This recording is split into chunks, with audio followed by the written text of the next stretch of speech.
$1 grand finals. Folks, there are some heavy hitters, as we just saw in tonight's competition, and it is finally here. Now, we've got a number of players jumping out early, going to that bottom left corner. This is actually the heaviest we've seen an over-the-water drop. Players trying to get as low as possible so they can open the chute as late as they can. The idea there, trying to hit, there's a couple buildings down there with chest spawns early. Greasy Grove is an easy drop there, or even Flush Factory. You see, it looks like a pair. You see kind of spin around in the air, looking at each other to do some tracking there. Tilted Towers, the home of Nick Merckx. 1, 2, 3, 4, 5, 6 players dropping in there. But everywhere, as we've seen, is going to be populated. There's going to be players playing outside of POIs. Early trap from Nick Merckx, as we were saying, a player to watch. People have seen him quite a bit. And it feels natural here. I would go as far as to say Nick Merckx knows that middle gray building in Tilted better than literally anyone in the world. He lands here every single game he plays. This is his home, essentially. He will navigate Tilted Towers better than arguably anyone out there. We'll take off his perspective for a second and swap on around, as there's a lot of engagements going on around the map. You see here, Wheels, Rex, Slang, all getting involved early on. Now, you were mentioning Nick Merckx, just to use him as an example, but there's a number of players that are like this. People have drop locations that they trend to. And competitive players, they're going to learn that about their opponents before they come into games like this. So I would almost guarantee you that people that are dropping there, they know what a play there. The tack shotgun, the green tack, a pair of shots there secure the first elimination for Rex, but he's not done yet. He's got the remainder of a 1v1 here. He's at 54 HP. That tack comes in big and gets Wheels for the double. Wow, that last crit right there saves him, as Rex was one bullet away from getting dropped early on, but now 2 elims. And remember, we've got to stress the points, how it all works. If you get 3 elims, you earn yourself a point, 3 to 4.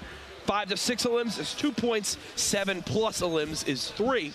If you place in the top 10, you earn 1 point. If you get second or third, you get 2. And if you earn the Victory Royale, it's a +3. Godvad on your screen, he just earned himself an elimination. You saw Hysteria actually nearby with full HP, but now it looks like we're heading out over to Retail Row, where multiple players are stacking up with some big engagements about to begin. So Kairos in the southwest corner of Retail. This is a pretty common drop. If you're looking to push into Retail, because you see a number of players move in there, these 2 houses out here are a good spot to hit. There's a lot of brick. There are a ton of just stray trees you can pick up, and I believe 3 chest spawns, 2 or 3 chest spawns in those 2 buildings. And if nobody else goes, there's confident ammo. But right here, the third partying on Frankie, TK. For people at home, explain the term third partying for someone maybe tuning in for the first time tonight. So 2 players are in a 1v1 situation. Maybe they're build battling. Maybe like you saw there, they're in kind of a medium range fight where they've both built mini bases just to establish some layers between the opponents. And a third player enters the engagement from kind of a side angle, almost an angle that isn't going to get seen initially. They take shots at just the right time to try and secure one of the eliminations, which is exactly what you saw Kairos do here, but he's got to box himself in because his opponent has the top-down advantage. Those pyramids to block ramp pushes courage are super important, especially the timing. You can catch people almost inside. Now, that edit, do you want to talk about how dirty that edit was? That was a nice little play there. He moved and began to run to the opposite side of the ramp and then rotated it and then drop him on that opposite side. He's trying to break down his top structure because he's out of materials. Does tag his opponent once there, continuing to use that pickaxe, and he's realizing no mats. He's got to try to drop his opponent down to his level. Will it work? There it is. Can't quite hit a shot there as he is blocked yet again. The fadeaway. Won't have an opportunity there, just continuing to use this pickaxe. Now he's got him on his level. This is his chance. Kairos can't get it. Loses track of Pupper in the middle of all the building. 9 HP as Pupper gets the elim. Back and Tilted. Joker Untamed pushing on his opponent right now. Lifts a shot to chop him. Gets lavish with a follow-up. And you saw there, he ended with 1 HP. You saw it going down to the bottom. Just, again, show off just how much I know about Fortnite. You actually can't get weaker than having just 1 HP. That's the lowest amount of health you can have. Jack, you're not wrong. There you go. You're not wrong. You're welcome to slide paid. Established in the UI building. Back over here, a set that destroys. Kev is at the sports complex to the west of Tilted, but he's not alone there. Jalakias is hiding underneath, and they're going to do a little bit of creeping. The audio cues, super important. Even editing, speedy edits as he's trying to get up above. Could have just built 1 ramp, but instead double edits on the way through. Look at this zone. A lot of players hopefully they're seeing this. They have 2 minutes and 52 seconds to start making a push because this zone is way west side. Snobby, greasy, tilted, even pleasant and maybe haunted with shifty shafts in there. This is centered on literally who we're watching right now. They're smack dab in the middle. I'm actually really surprised to see him going for so many hand cannon shots. Does get tagged up quite a little bit. Yeah, that was maybe hoping you get a quick little one shot there. Won't work out. Especially with materials that he's sitting on right now. Probably would have been safer to go for some like a ramp wall and then just crouch and stand up and peek and take a shot and re-crouch to hide behind. Just an update for everybody. Pupper and Rex both currently have 2 eliminations, but nobody has more than that, which means nobody's got a point yet. 3 is the bottom end for that. Here's a replay near Haunted Hills. Diabolic. This is Christo. When you got that much HP, you think you're going to basically win any engagement you're in, especially when your opponent has just about 100 to use. The zone closing on in. We mentioned just how far west this zone is. Going to force everyone on the east side of the map, from Retail, Tomato Temple, Risky Reels, Paradise Palms, Salty Springs, to make some moves west. And when you've got that river in the middle, there's a lot of gatekeeping opportunity here, Dr. Lupo, to be able to kind of shoot down on your opponents and maybe pick up some free limbs. Now, information just for people watching home, all of the Cloud9 players that didn't qualify yesterday are in this today, which means the entire roster could still end up in the grand finals tomorrow. Yeah. Speaking of big teams too, Liquid Chap, I saw the feed a moment ago, got his first elimination. Misfits taking out 42. Which is too bad. I believe he was at 2 eliminations, one elim away from a point, but got cut early. We're still 60 plus remaining, so there's no points for 42 MZU just yet. Kev trying to take shots. Gosh, he's just praying that hand cannon hits. He's been rolling. I don't blame him. The thing hits like a bus. Oh, if well, I mean, within. one shots. Yeah, like exactly. In this scenario. Kev's just going to go for this one, though. At some point, you think he's using a lot for this fight. When will this engagement finally come to a close? They're 1 level away from each other. Kev's still hunting, still hoping it can work out. You see bouncing up and down, trying to look for the best area to engage from. Only 90 mats, and these are these early game fights that some of the top players talk about. Not having the chance to farm, not having the chance to loot. Basically, it's nothing left to his name. There's the elim finally. But on the rotation. I was almost expecting at some point, if he pinpointed his location with audio, to drop off the top, maybe suffer a little bit of fall damage, but catches opponent off guard with an immediate shotgun shot. And look at that. The second the elim comes in, just starts hitting whatever materials there are. Here's Rio. Sentinel already has 2 players in the grand finals as well. This would put him at 3 if Rio does extremely well today. And it looks like he's got the determination for it. Kyle 182 going down. Puts him at an elimination. And here's Chap. 1 elim to his name to this point. Absolute beast in Fortnite from everything I've seen from competing against him here. Just does get tagged on up, so only 87 HP. Look at his materials already, though. And that's what Liquid are best at. And I'm wondering, oh my gosh, what can you buy with... I was wondering what you could buy with those slurp juices there. Sure, we'll see here in a second. Machine. This is his first elimination earlier. Those shotgun shots, the accuracy, even from up top on Bearded Derp down below him. That's what I was wondering. Yeah. So he actually does purchase a slurp for wood. So that's, for me, a great investment when you're down to just 87 health. Remember, the slurp was updated recently. It's no longer just, 25 health and shield. It now gives you 75 in total. Starts with your HP. So they're at 87 health. He'll wind up getting 13 HP, and then the rest of that 75 winds up going in to his shield, so he'll finish with about 62 shield there as well. Now, Courage, I'm going to try and think off the top of my head. I believe it's maybe it's like a 4x4 or 5x4 base, number of squares that this building takes up. Nick Merckx has not left that building yet. He hasn't left that 20 square area. And that was Chap who actually just ran right past him. What an engagement that would have been if it was Chap versus Nick. But here you go, Chap in the build engagement now, trying to stay above his opponent. He actually ended up in the same box and had to fall out to save himself. He's going to drop down. Are you kidding me? That's confidence. That's confidence. Stops, and is it impulse time? I believe so. He's going to look to just reset this fight, get away. If you heard, the opponent he was in the build battle with started getting tagged from a third-party engagement, didn't want to have to deal with any of that. He'll go ahead, get away. He's actually burned through all of his wood now, down to just 60 left. You saw his loadout, Courage. He had a blue AR, a green suppressed SMG, you can see right there, and the heavy shotgun. And out of that box that he opened, that he pulled the impulse nades from, there was a gold heavy sniper. Would you have picked it up and dropped potentially the blue AR? Listen, Chap knows better than I do. You could have potentially done it, but at the same time, maybe it's not his play style that he's going with. Another vending machine purchase. This is Ashen. His partner, Jack, has already qualified.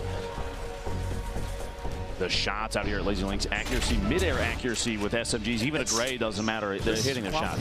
The swap weapon is so key. With the way that the meta of the game is right now, if you're running a shotgun, you want that quick little spray weapon you can go to. You take, hopefully, that shotgun shot, get some high damage. If not, you swap on over to that SMG to finish off the elimination. Chap now back up to 300 plus wood, 900 plus brick. I believe he might have gotten a second elim there.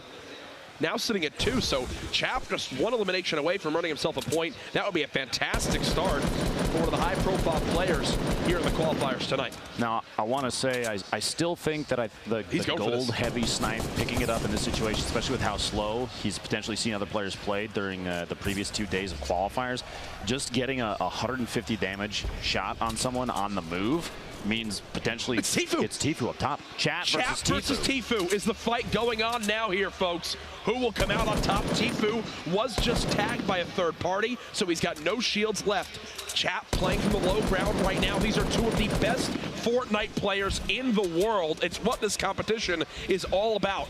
Chap now beginning to build on up, looking to match the height of Tfue, or he just disengaged here. He's moving past and looking to box himself in. He's building multiple layers to this little catacomb to make it so that Tfue can't track which building he's in. Yep. You have a number of these little 1-by-1 chambers attached to each other, and players are going to have trouble watching. He's got multiple layers, and he has the edit right now, so we can look through. He's then looking through the wood planks. He's trying to find Tfue in the structure that he's in. You see there, the edit. He can see it already, even though there's a ramp in the way, so he's still saving the nade bounces off.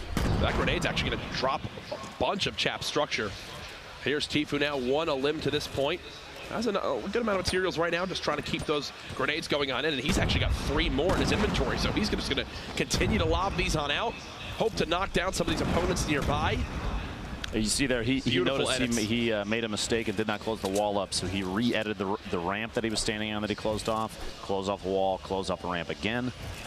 Try to keep the layers between you and an opponent, because you don't know, Chap might have explosives as well. He could pre-fire a rocket and then laser down the single wall that might be separating him. So that's a smart play from Tfue to close his own build off. And now he's beginning to move early because this next zone was revealed. He knows he's got to move a little bit closer towards Snobby Shores. This is so far west. This is the furthest west zone you could possibly have at this point, folks. So everyone continuing to move in this direction. You see Chap disengaged. You've also got Tenpo on your screen. Nick Merckx is still alive. He needs 1 more elim for a point. Here's his opportunity here. Will Nick Merckx get on the board early on? One of the top console players in the world, one of the biggest names out there, and he's got 2 players below him, both without shields, but even for Nick, he's quite low on HP himself.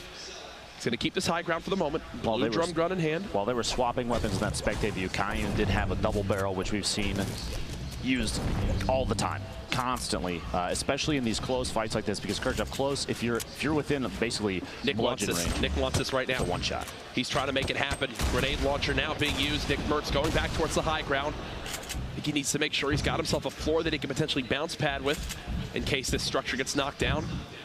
He knows there's someone just 1 tier below. Again, folks, if he gets a 3rd elim right here, he will earn himself a point, and 1 point has been enough for multiple players to qualify in the previous nights. Kayun is so weak, but Nick doesn't know. He's going to try to peek on out. Is this his chance? No! The wall blocks the shot. And he's still got a player close to him who's got a ton of health. High amount of hit points. The zone is here. This is kind of an all-in. This is an all-in from Nick. I think he's going to bounce pad. He's going for it all, folks. It's going to get dramatic here towards these moments. No! He got caught out, pinched between 2 players, the one underneath him and Kayun, who has and look at how weak he 26. 26 health. Would have taken 1 shot. Rio, as we were watching earlier, he's at 2 eliminations as well. By the way, Flower, a fellow Rogue member, did hit 4 eliminations, which means he has 1 point already. And Kayun, who just eliminated Nick, that was his 3rd elim, so he will be on the board as well. Energy General has 3 eliminations. Rec has 3 eliminations. Misfits.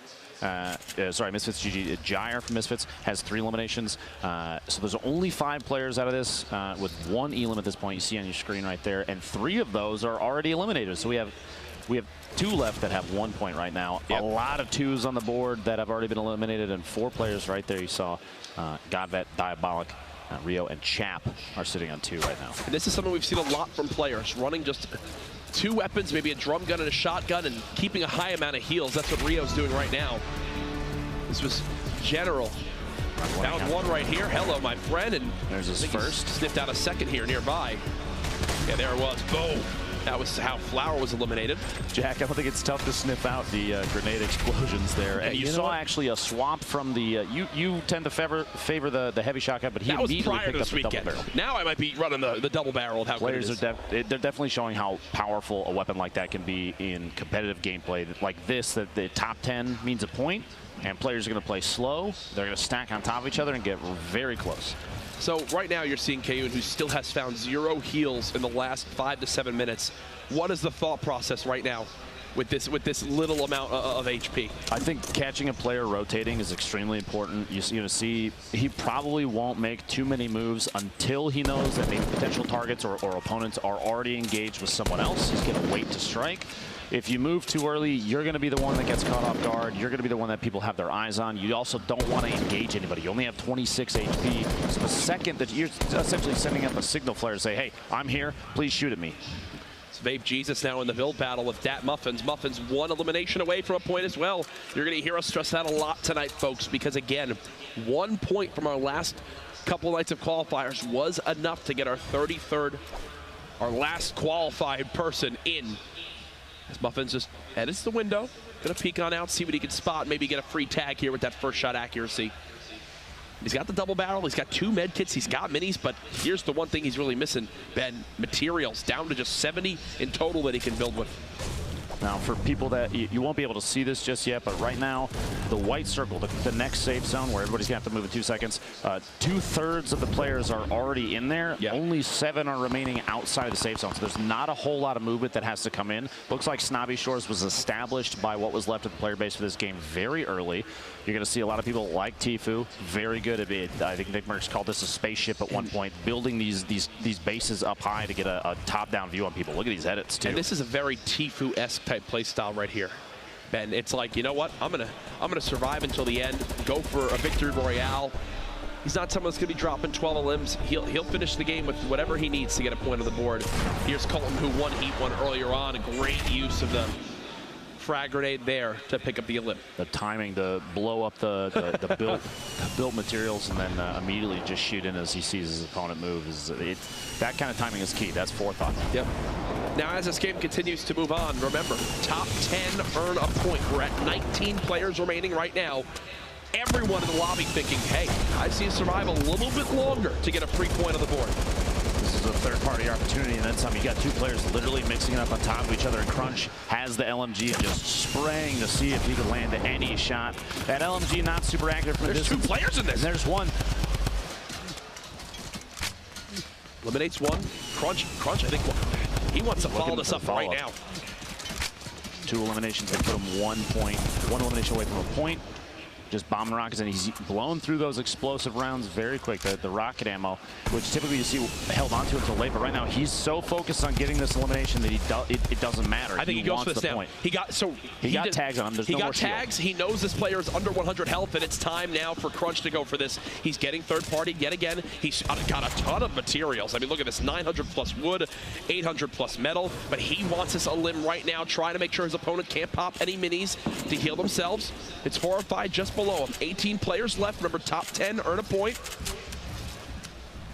The edits are so fast in here. It looks like there might be a couple stumbles as he's trying to take a corner out, or just the top line of 3 on a wall, and it's maybe getting a little flustered in there because he knows he's got somebody else watching him in this engagement. He wants to secure the elimination on someone, like you said, he knows he's weak already, so if somebody beats him to it, that misses out on that elim and potentially puts himself in a bad position against whoever's watching.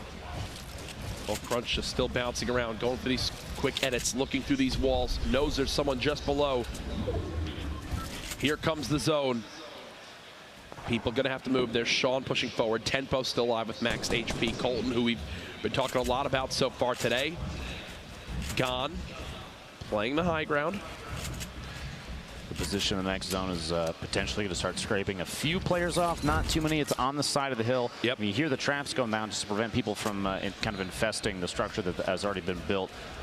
You're going to see people on the southwest side is already empty because everybody kind of had to shift with that bottom level outside of the mountain. So right there, he was actually trying to connect his build to the mountain again to make sure that if the bottom was shot out, he would still have another layer to protect him. I don't think he got it off.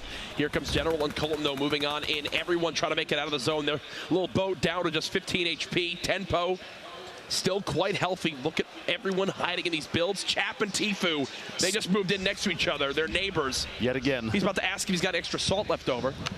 Eats it for a recipe tonight. Chap's looking for a 30 limit. Might end up being Tfue. We'll have to see here in a minute. The next circle is going to force everybody to move. You see the mini-map in your top right. Everybody's going to go southwest. Plus, it's very uphill. That's the thing. It's also uphill on this mountain. And whenever we see these zones on these mountains, Lupo, many people typically drop. This is going to be one where I predict we don't know our top 10. Like, we're still at 18 people. It's been 2 minutes and 42 seconds since the last time someone was eliminated. But I can promise you, the Storm is about to take matters into its own hands and have people get dropped left and right. A stat that really highlights how top down, how close combat engaged. Like that shot right there, Chaos Gone gets the elimination with a shotgun as his opponent pushes up. But the longest range elimination thus far this game is 123 meters. Yeah, that's and there you go. Storm just drops someone. Colton and Base Soldier each get a limb. Colton then dropped to the zone. Here comes the builds from everybody. Tfue still in this one. 12 players remaining. Top 10 earn a point. Will Tfue strike with a point early on here? You've got to think he's probably chasing Chap up this mountain as he's trying to keep on his level. One player close. Tfue going for the engagement. Won't find it yet. It's Chap taking down Tfue, and you see the smile there as he looks over. And Chap's not done yet. He gets a second elim there, putting him at 4. My goodness, Chap showing up big here in game 1. The next circle is going to be yours. Chap getting dropped down to fall. He only has 30 left. He's got to box himself in and take every second. The second he has an opportunity to heal Courage, he's got to go for it because the fall damage combined with people taking shots from all over the place and just kind of how they look like little beehives attached to the side of this mountain. Now the next rotation won't be as risky. And here you go. This is Chap from just a moment ago. This is the bait. He saw it coming. That was switch. That was Tfue getting eliminated in 11th, which means he doesn't get the point. That was him with 2. He had what, 2 elims and was in 11th. So if Tfue eliminates Chap there, he gets 2 points and arguably guarantees himself a spot tomorrow. Heartbreaking for FaZe Tfue fans out there. He's got 3 more rounds though. Jack, it's not over yet. 6 players left. Chap, you're watching here with 4 eliminations of his own. 1 more gets him to 2 points. He's got no matches. He's got to go for this. There's one. Hello, Chap! Are you kidding me? Chap! Can this man be stopped? 6 elims now. Top 3. There's another point as well. Now, Tempo, one of his opponents above him, well known for being exceptional at this game. You're going to have to watch out for this little 1v1 here, especially, I mean, Chap only has 2 builds. You hear the C4 going out too. Here comes the structure coming down. He's going to have to stay on his toes, watch for the edits you see above him. Now might be the time. If he's going for another third party, he's going to take shots. He's going to try and see if he can get a drop right there. Go for the shotty shot. He's going to try and drop the surface out. He has enough ammunition, Courage to do anything that he can to get him to fall down on top of him. Only 75 HP, though. He does have 2 traps left. He's got to break through manually to get to this point. The edit! Tempo says, hello, my friend Chap. It's time to take a break for game 2. OT Divine versus Tempo. Divine has 0 elims. You saw Tempo just eliminate Chap. The shot's coming downrange. He's out of builds, and he wanted to drop down, but then the trap went off, and he's got to wait. Whoa, I can't do that yet. Trying to spray on in. 2 players left. It all comes down to this. Tempo drops Divine to just 17 HP. There's the elim, and there's the win. Tempo, congratulations. 4 eliminations, the victory royale. A monster game 1 from him. Now, a number of times, even the last 2 days, we saw Tempo come into these qualifiers, and maybe the thought was take a different approach. You can even see here just some quality replacement.